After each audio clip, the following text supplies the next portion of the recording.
Hello guys, today I'm going to tell you about that ThetaDrop token. Now before we start the video, let's say my legal disclaimer. This video is only for educational purpose. Do your own research for the investing.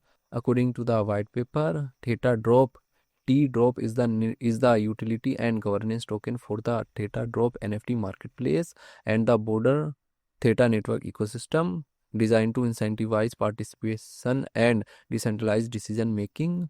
NFT marketplace incentive. It rewards users for providing liquidity through NFT purchases on ThetaDrop, a concept known as NFT liquidity mining.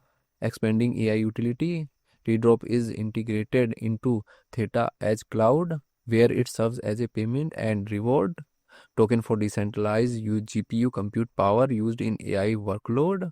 Community governance, holding and staking TDROP grants voting rights on platform upgrades and proposals, guiding the future of the marketplace and network.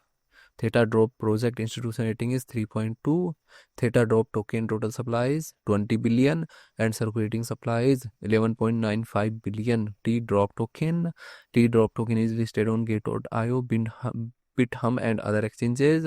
If I share my opinion with you, then this project up to 75% chances that it is a legit or good project. So guys, don't take my opinion as a financial advice. Do your own research for the investing. Thanks for watching.